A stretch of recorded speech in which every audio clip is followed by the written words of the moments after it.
2-may kuni Thunderbolts, ya'ni Momaqaldiroqlar filmi premyerasi bo'lib o'tdi. Filmda bosh rollardagi deyarli barchasini biz avvaldan taniymiz. Ularning Marvel kino olamida o'ziga yarasha kichik bo'lsa-da o'rni mavjud. Thunderbolts'ni ko'rganda barchasini tushunib, maroq bilan tomosha qilish uchun albatta ularning kino olamidagi tarixlarini bir eslab olish kerak.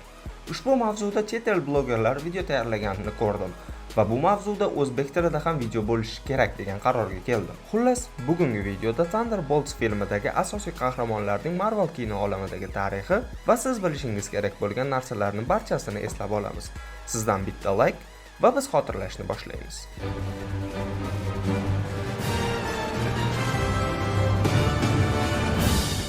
Thunderbolts filmida asosiy personajlar Florence Pugh ijrosida Yelena Belova, Sebastian Stan ijrosida Qishki askar, David Harbour ijrosida Qizil qo'riqchi, Wyatt Russell, Walker, Hannah John Kamen, Ruh, Olga Kurylenko, Taskmaster va Julia Louis Valentina rollarida. Undan tashqari bizda Lewis Pullman ijrosida Bob ham mavjud. Bob bilan biz Thunderbolts filmida birinchi marta tanishamiz. Albatta, kino olamida birinchi marta. Eng avval Bucky Barnesdan boshlasak. Kapitan Amerika birinchi qasoskor filmi. Biz Bucky Barnesni nimjon Steve Rogersning do'sti sifatida tanidik. U frontga yo'l oladi. Uning do'sti Steve Rogers esa nimjonligi sababli frontga qabul qilinmaydi va super askarga aylanadi. Birozdan so'ng esa Steve do'sti Bucky asirga tushganidan xabar topib qutqarib keladi. Bucky Steve Rogers bilan anchagina topshiriqlarda qatnashadi. So'ngida esa poyezddan qulab vafot etgan deb sanalgandi. 2014-yilda Kapitan Amerika qishki askar filmida esa biz Bucky Barnes aslida vafot etmagan xabar topdik.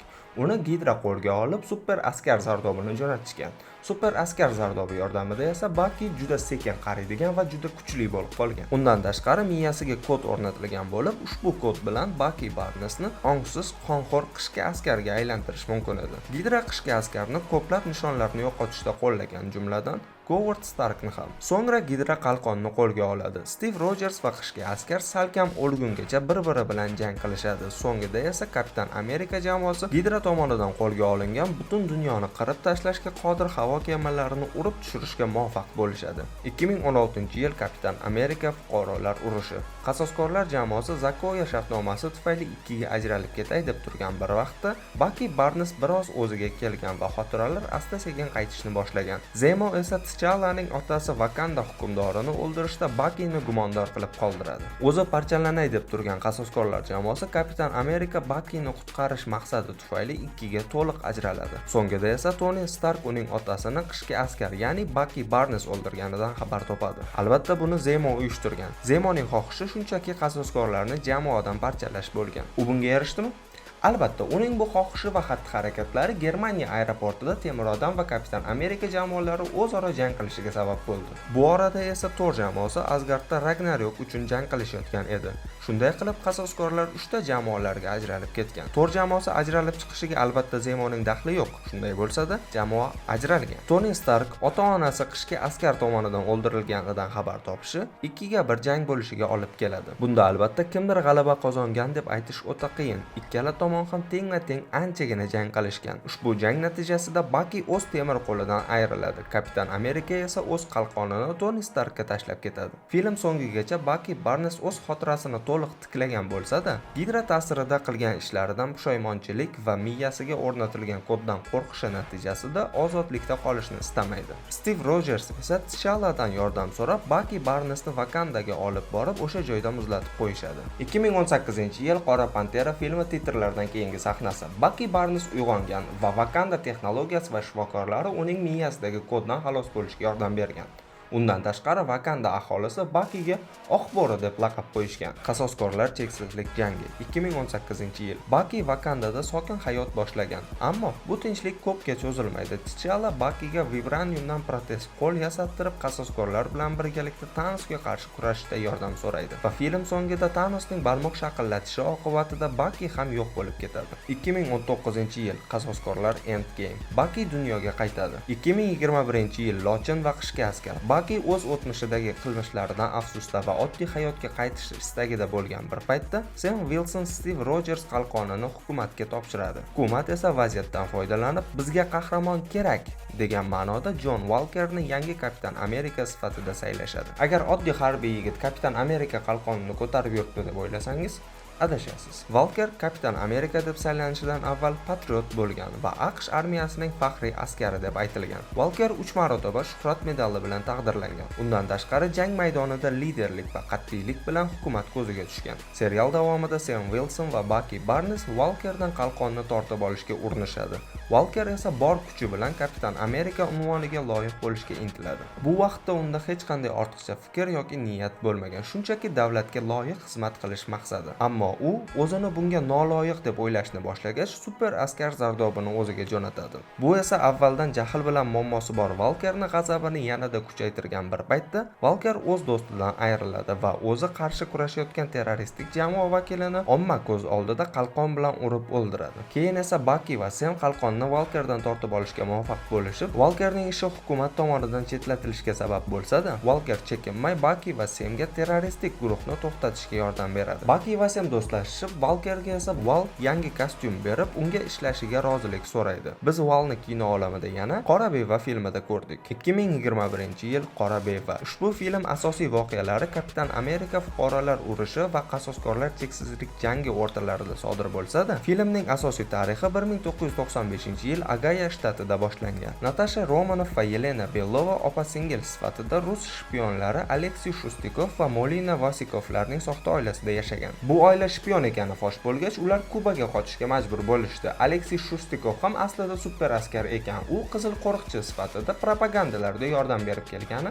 aniq bo'ldi. Kubada esa qizil qo'riqchi Natasha va Yelenani Dreykovga topshiradi. Dreykov qizlarni Qizil xona nomli dasturga tiqadi. U yerda rus qizlarini vahshiy qotillarga aylantirish bilan shug'ullanishardi. Kapitan Amerika fuqarolar urushi filmidan so'ng esa Natasha kapitanga yordam berganligi uchun qochoq bo'lib qoladi va Yelena Belova bilan qayta birlashadi. Bu vaqtda Yelena Belova qora bevalarni o'ziga bo'ysundiruvchi dori ta'siridan endigina xalos bo'lgan edi. Ular barcha jang usullarini nusxalay oladigan Taskmaster bilan ro'paro kelishadi. Yelena Belova va Natasha Romanoff Alekseyni rus qamoqxonasidan qutqarib chiqqach, soxta oila birlashadilar va Yelena ko'zda yosh bilan uning bitta oilasi mana shu soxta oila bo'lganini aytadi. Ular birgalikda qolgan qora bevalarni ham dori ta'siridan qutqarishadi, jumladan Taskmasterni ham. Taskmaster yaralishda Natasha Romanoffning hissasi katta. Natasha qizil xona boshlig'ini yo'q qilish uchun u o'tirgan xonani portlatganida, u uyda qizil xona boshlig'ining qizi ham bo'lgan. Qiz o'lmay qoladi va uni tuzatib, ongsiz ravishda buyruqlarni bajaradigan Taskmasterga aylantirishadi. Taskmaster o'zi miyasiga yozilgan bir necha jang usullarida jang qila oladi. Undan tashqari, biror yangi jang usulini ko'rsa, hatto bu raqibida bo'lsa ham darhol uni o'rganib, o'sha usulda jang qila oladi. Qizil xona yo'q qilindi va ular barchasi hukumatdan qochib ketishadi. Undan so'ng esa Natasha Kapitan Amerikalar bilan birlashib Thanosga qarshi jang qiladi va yutqizadi. Bunga parallel ravishda esa Chumoli odam va Ari 2018-yil bu filmda biz Thunderbolts filmining yana bir bosh qahramoni bilan tanishamiz. Bu Ruh. Eva Star ismli qiz otasi kvant mexanikasi yordamida xavfli tajriba qilayotgan bir paytda laboratoriyada bo'ladi. Bu tajriba falokat bilan yakunlanadi va Eva Star ota-onasidan ayriladi. O'zi esa portlash natijasida molekulyar dezintegratsiya holatiga tushib qoladi. Uning molekula va atomlari doimiy to'xtovsiz harakatda bo'lib qoladi. Buning oqibatida uning tanasi har soniyada millionlarga ajralib qayta yig'iladi. Bu yordamida Eva Star endi jismlar orasidan va hatto fazalarda bir nuqtadan ikkinchisiga harakatlana oladi. Molekulalarni juda tez harakatlanish bilan esa ko'rinmas bo'lishi ham mumkin. Keyin esa qalqon, ya'ni Shield uni o'z qaramog'iga olib, maxfiy qurol sifatida tayyorlaydi va Ghost laqabini beradi, ya'ni ruh. Filmda Eva Star yovuz personajdek ko'rinishi mumkin, ammo uning yagona xohlagan narsasi bu tinimsiz parchalanib qayta yig'ilishdan tuzalish bo'lgan. Bunda Hank Pymning texnologiyasi yordam beradi deb o'ylagan. Filmda Janet Van Dyne'ni kvant olamidan qutqarib chiqishadi va u o'z kvant kuchi yordamida Eva Starni doimiy parchalanishdan xalos etadi. 2019-yil Qasoskorlar Endgame. Qasoskorlar 5 yildan keyin Thanos barmoq shaqillatishidan keyin yo'q bo'lib ketganlarni qaytarish umidida barchasi har xil yondosh olamlarga toshlar uchun yo'l olishadi. Natasha Romanoff ham Clint Barton bilan birgalikda Vormerga borib, o'zini tosh uchun qurbon qiladi. 2021-yil Lochin Ko'z seriali. Yelena Belova ham Bucky Barnes kabi cheksizlik jangi oxirida yo'q bo'lib ketganini va Endgame'da qaytganini bildik. Qora beva filmi titrlaridan keyingi sahnasida esa bizga Val Yelena Belovaga Clint Bartonni o'ldirishini topshiriq sifatida berganini ko'rsatishgan. Uning bahonasi Clint Barton Natashani o'ldirgan degan tuhmat edi. 2025-yil Kapitan Amerika Brave New World, ya'ni Kapitan Amerika yangi olam. Filmda Bucky Barnes cameo amalga oshirdi. Bu filmni o'zim hali ko'rganimcha yo'q, ammo ko'rganlarning aytishicha, Bucky Barnes endilikda kongressmen sifatida ishlamoqda. Thunderbolts filmi treylerida biz Val qasoskorlar binosini sotib olganiga va ko'rinishini biroz o'zgartirganiga guvoh bo'ldik. Thunderbolts filmi voqealari ham New Yorkda bo'lib o'tishini hisobga olsak, bilib qo'yishingiz kerak bo'lgan ba'zi narsalar mavjud. 2025-yil Daredevil Born Again yoki qayta tug'ilgan. Ushbu serialda sobiq mafyoznik Wilson Fisk laqabli Kingpin New York meri bo'lib saylanib, Daredevil va Karatilga qarshi kurash uchun o'zining qora ishlarini kichik kallakesar guruh bilan amalga oshirib, New Yorkda super yoki oddiy qahramonlikni noqonuniy deb e'lon qildi. Undan tashqari Tom Holland o'rgimchak odami ham uni hech kim eslay olmaydigan bo'lgandan keyin yangi hayot boshlash uchun aynan New Yorkka kelgan. Endi esa bir xulosa qilib olsak, hozirgi kunda Bucky Barnes kongressmen, Yelena Belova va John Walker Valga ishlamoqda. Qizil qo'riqchi qo'pol aytganda bekorchi, ruh o'z qobiliyatini boshqarishni o'rgangan va o'z-o'ziga ishlamoqda deb o'ylaymiz. Taskmaster esa dori ta'siridan xalos bo'lgach, nima qilgan, qayerda bo'lgan bilmaymiz. Shu format sizga yoqdimi? Izohlarda yozib qoldiring. Undan tashqari menda bir g'oya bor. Daredevil va Wilson Fisk asosiy olamga qanday kirib kelishdi va ularning tarixi to'g'risida mana shu formatda video tayyorlash. Shu video kerakmi? Izohlarda uni ham yozib qoldiring. Video so'ngida New Rockstars kanaliga alohida rahmat aytmoqchiman. Bu video ularning Thunderbolts recap videosiga juda o'xshab qolgan bo'lishi mumkin. Chunki men ularning ushbu videosidan bu video g'oyasini olganman. Videoni oxirigacha ko'rganingiz uchun rahmat. Charchamang.